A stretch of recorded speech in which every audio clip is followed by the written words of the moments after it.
on that iPad. Oh, no. You feel okay? Yeah, I'm just, I don't know, kind of got a cold.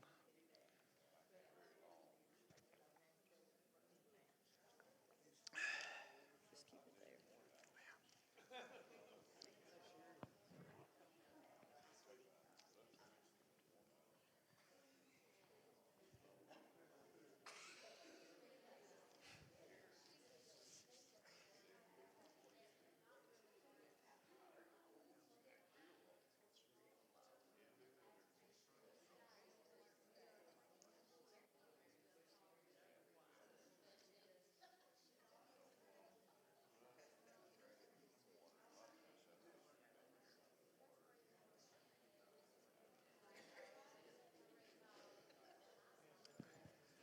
All right, I think I've got everything together. Not sure. We'll try to get started. Got a good number today. We're glad you're here. Appreciate you being in Bible class. We'll try to have something useful today, hopefully. We are finishing up in Revelation chapter 7.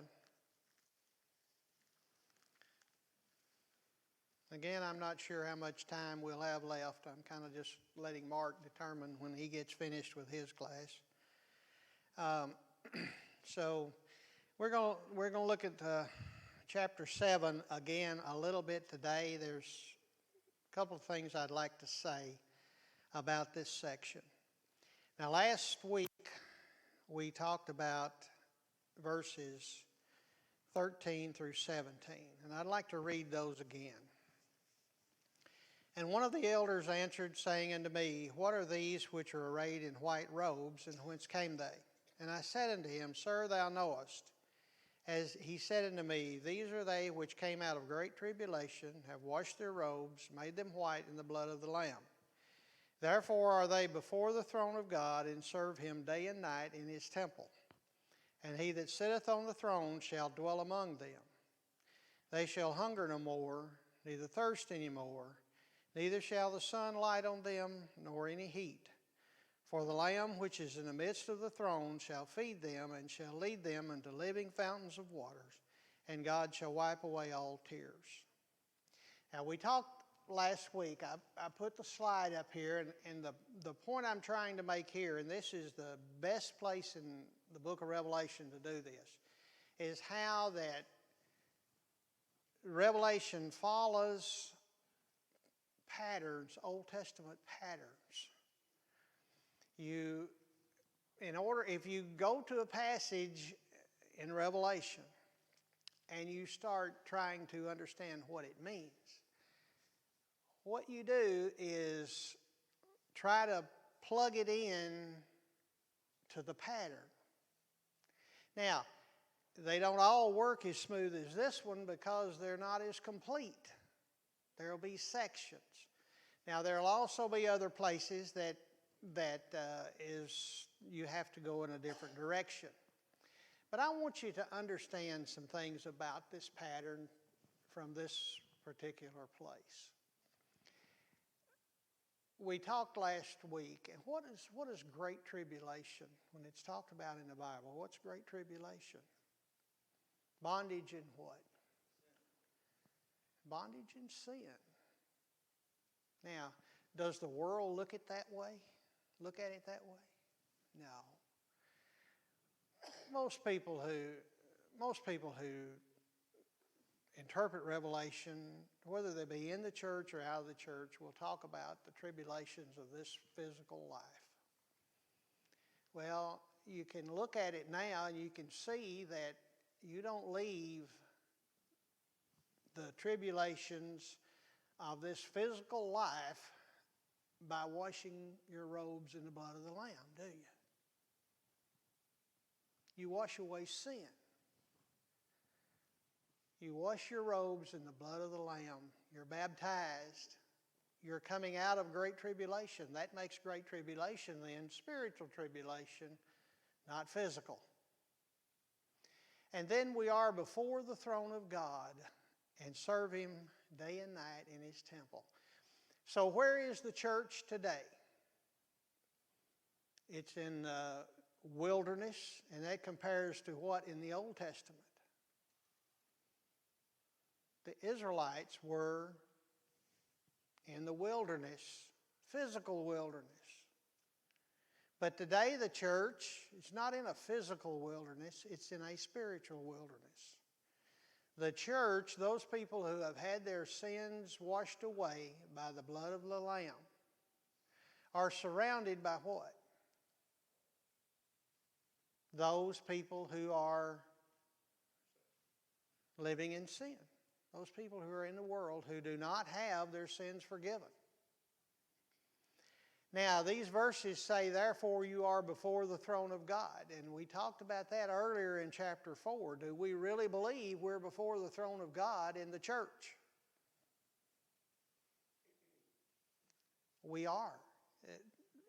Hebrews says to come boldly before the throne of God. How do we do that? Through our prayers. But we couldn't if we weren't before the throne of God. Now, these verses that we just read said that we serve Him day and night. Is there ever a time that you take time off from the church? Now, think about that a minute. You may have spiritual ups and downs. But if you're in the church, you're in God's church, you're always in God's church. You are not in and out. Now you can leave the church and become a sinner once again, but to go in and out of the church would be to go in and out of sin. So we do not do that. When we're baptized, we become members of the church. Now, there's a lot of discussion in the world today in the church and religious organizations and things about, is everything we do worship? Well, no. Not everything we do is worship. But whatever we do as who? A Christian. Whatever we do. We may not be, when we sit down and watch a program at night or read a book, we're not worshiping God, but we are still a Christian doing that activity, whatever it might be. Marilyn? We are the temple of God, absolutely. So that's what the verse says. We are His temple. We are the church. We have all of these things at our bidding, at our hand, that God has promised to those who are His people. So you got to think about it. I know I used to, when I taught it in school, I taught agriculture classes mostly, and we had an FFA organization. And back those years, the boys and girls would still buy FFA jackets and wear them. And one thing that I try to impress upon them is whatever you do with that jacket on reflects on our organization. You understand what I'm saying? If you're wearing a jacket that represents a club or an organization you belong to, and you go out here and do something you shouldn't be doing, it reflects on that organization. If you're a Christian and you go out here and do something that you should not be doing, who does that reflect on? The church and God, what we believe. So we are always a Christian, but we may not always be in a state of worship. So don't get those confused, and you'll hear that discussed some in certain places.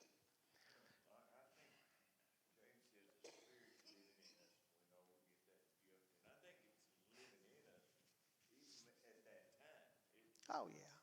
It's not in and out just because Right. we're in and out. Ed said the Spirit lives in us, and I think that's correct. And he said, but the Spirit's not in and out either.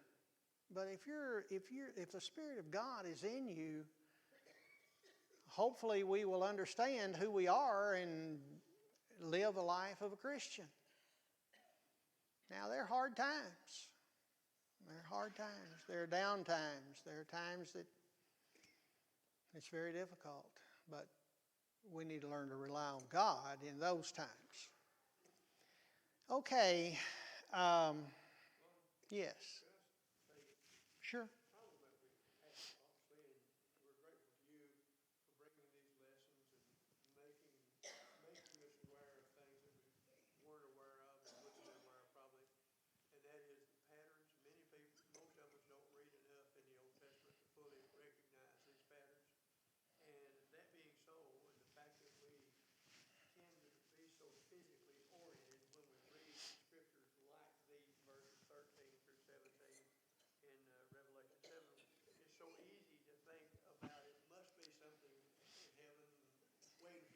Right.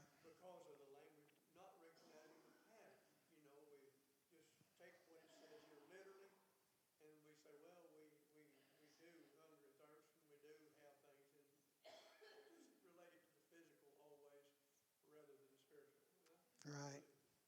Well, I appreciate that comment because that's right. It's hard for us as physical beings dealing and worrying and living in a physical world to understand that there's a spiritual world there too. I asked you last week how many lives you have. You have a physical life and you have a spiritual life. And that spiritual life is what will take you to heaven. Dan?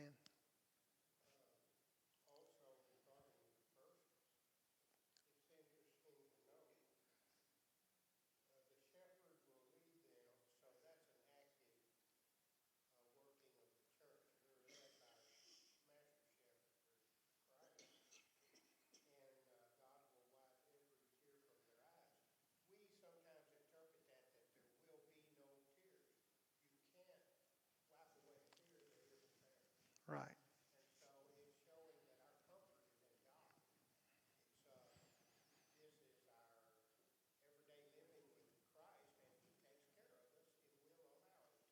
Right. I've got two more things I'd like to do here, and I'm not sure which order I should do them in, but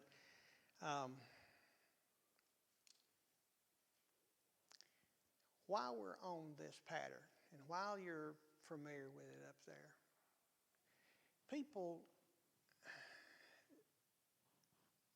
even in the church and religious organizations, people struggle mightily with how to interpret the book. I know that. I realize that. We have all kinds of interpretations out there. Have you ever heard people talk about looking for codes in the Bible? You know, they take computers and put those words in there and try to filter out a code that lets you know what it is. Well, and then they talk about why it's written this way, why it's written in symbolic language. Then the most common answer to that we hear in the church is that, well, it's so that Christians could understand it, but the Romans wouldn't, and then they wouldn't kill them then. Well, there's maybe some truth to that. But Revelation is a book that is remarkable beyond compare.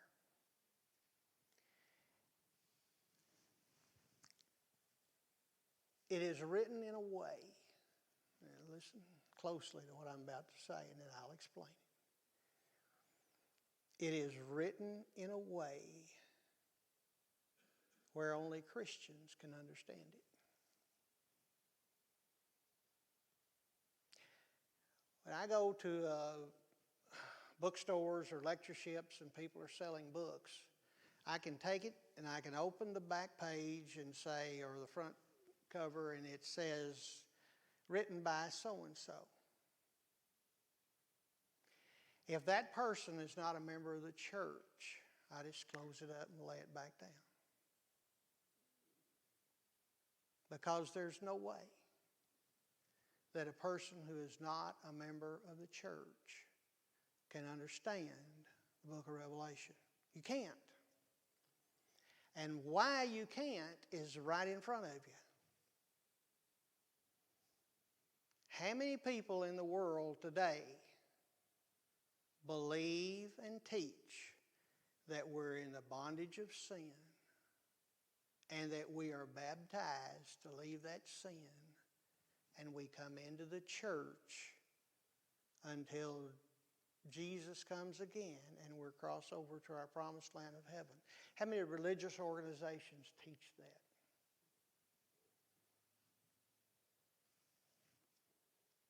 One. Now that ought to say something to you. Christians can understand this book. Now, does it say that you're not a Christian if you don't understand it? No. But if you're a Christian, you can understand it. But those who are not Christians cannot understand it. I don't know. Let me show you a pattern if I can get down here to it. Here's a pattern of premillennialism coming up. Now this is probably the majority of the religious world teaches this. Okay? Here it is.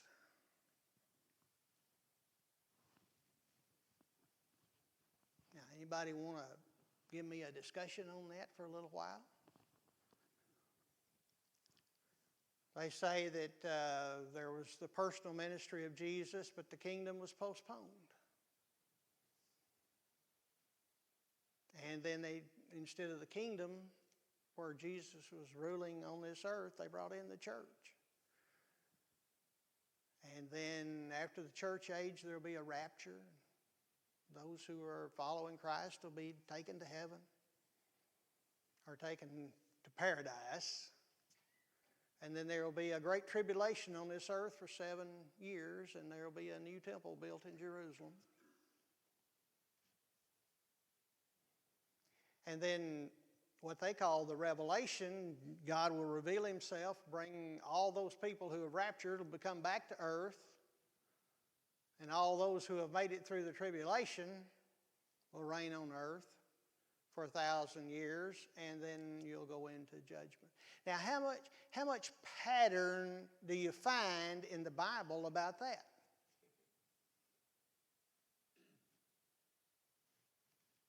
Where's that in the Bible? Where's that pattern? It's not there, is it? The pattern is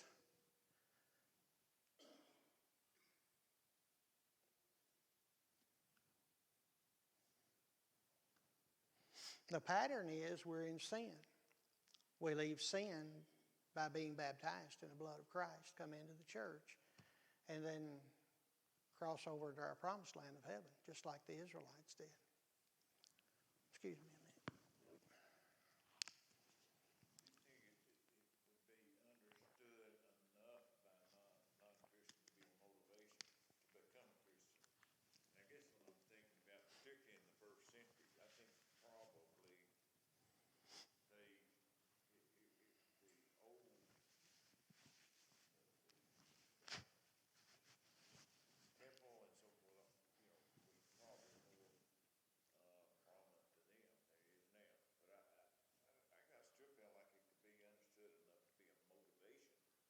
Well, that's what I don't discount that. I've had people use this to study with people that they wanted to teach about how to become a Christian. So it's all about how we become a Christian and who we are. We're the church. We're the church that Jesus built. In Matthew 16:18, Jesus said, I will build my church. What did he build? He built that. And as long as we're members of it, we're Christians. And the way we become members of it is through that pattern. And when someone does not believe that that is the way to salvation, how likely are they to believe this? You understand? Point made? If someone tells you, no, I don't believe baptism is necessary for sins to be forgiven, are they ever going to believe this? No. Can't expect them to. Now, they may change their mind, as Ed's saying. You got a question, Brendan, or you just...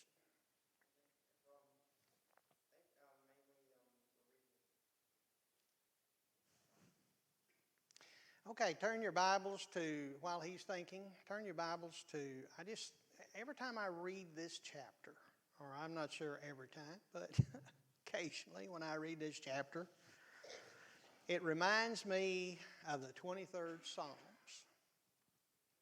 If you would, let's all turn to the 23rd Psalms. Go ahead, Brandon, if you've got your question figured out.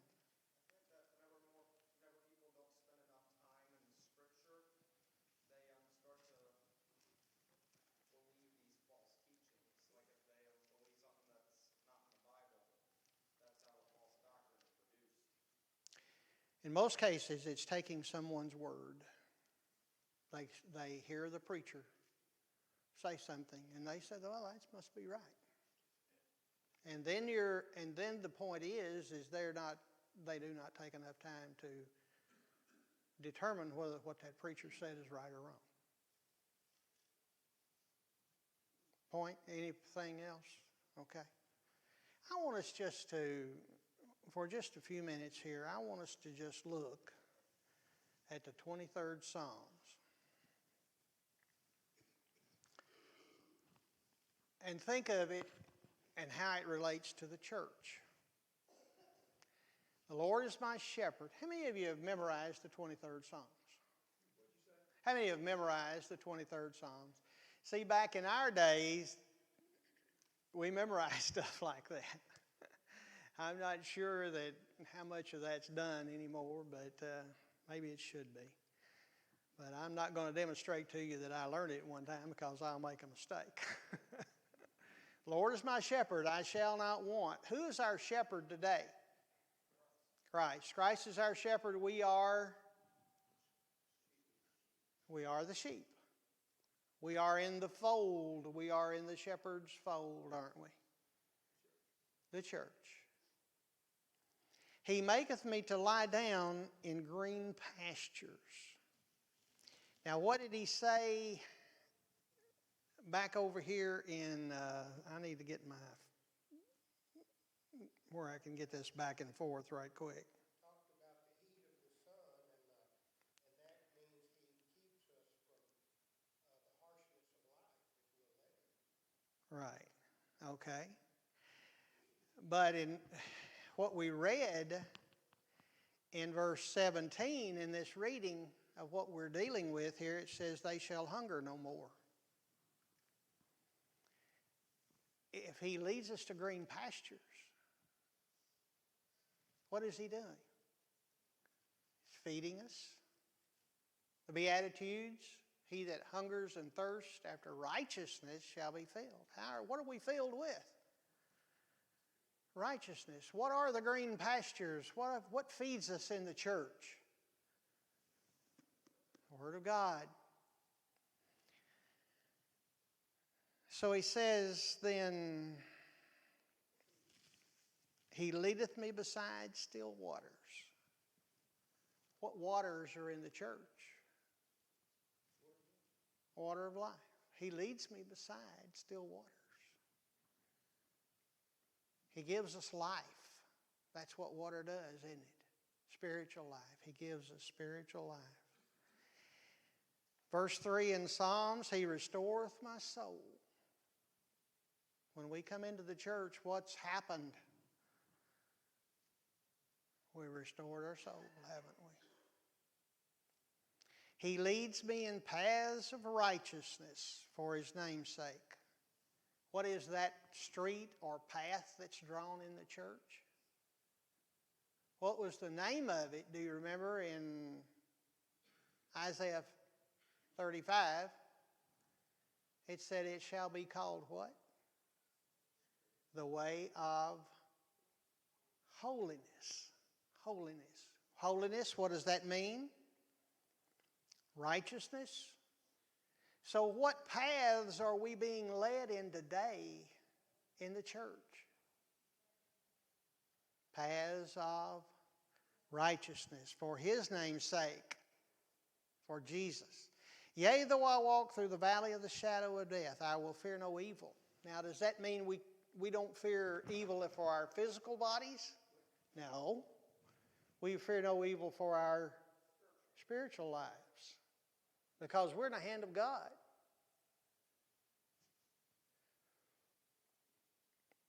Thy rod and thy staff, they comfort me.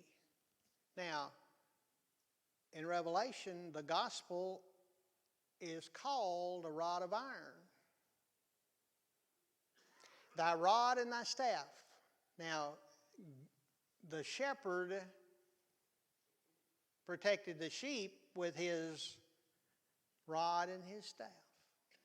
So, are we under God's protection today? Spiritually, we are under God's protection today. Our spiritual lives. Thy rod and thy staff, they comfort me. Thou preparest a table before me in the presence of mine enemies. What's the enemies of the church spiritual today? Evil outside the church. But He says, I'll prepare you a table in the presence of mine enemies. In other words, you can sit down and eat and not worry in the presence of evil or sin that surrounds the church. You can have a table and have a meal in the presence of your enemy. Why? Because God protects us, His rod and His staff. Thou anointest my head with oil. What did they do with priests in the Old Testament when they were anointed or when they were made priests? What are you today? You're priest of God. Are you the anointed of God today? You are the special people of God today because you're anointed. My cup runneth over. Can we ever fully comprehend and understand what God does for us? No way. Surely goodness and mercy shall follow me all the days of my life. Mercy, grace in the church. That's what we're looking for in the church, the mercy, the grace of God. And I will dwell in the house of the Lord forever. Now, David says, I will dwell in the house of the Lord forever. What's the house of the Lord? Right up there. How long will we dwell in that house? Forever. We'll never die spiritually as long as we're dwelling in the house of the Lord. I don't usually take that much time on certain sections in Revelation, but I wanted you to feel this because it's talking about us. It's the 23rd Psalms to us. As you go back and read those things, in Revelation, they shall hunger no more, nor thirst any more. The sun shall not light on them, or there be any heat. Now that comes from Isaiah 4, chapter 4, verse 6, where it says that the church is a place of refuge. There will be no more heat, no more light, or no more heat, and I've forgotten what the other word he uses. For the Lamb which is in the midst of the throne shall feed them. How does He feed us? Through the Word and shall lead them unto fountains of waters, and God shall wipe away all tears from our eyes. Once you understand what those tears are, my favorite one to use is Philip and the eunuch. When the eunuch was baptized, he went on his way rejoicing. Why did he rejoice? Had Philip cured some physical illness? No, he had cured the illnesses of his soul, hadn't he? And he went on his way rejoicing. Okay, we'll try to go to chapter 8 next week. Thank you for your time. I think class is about up. You can have a stretch time. We'll meet again in 15 minutes, please. Thank you.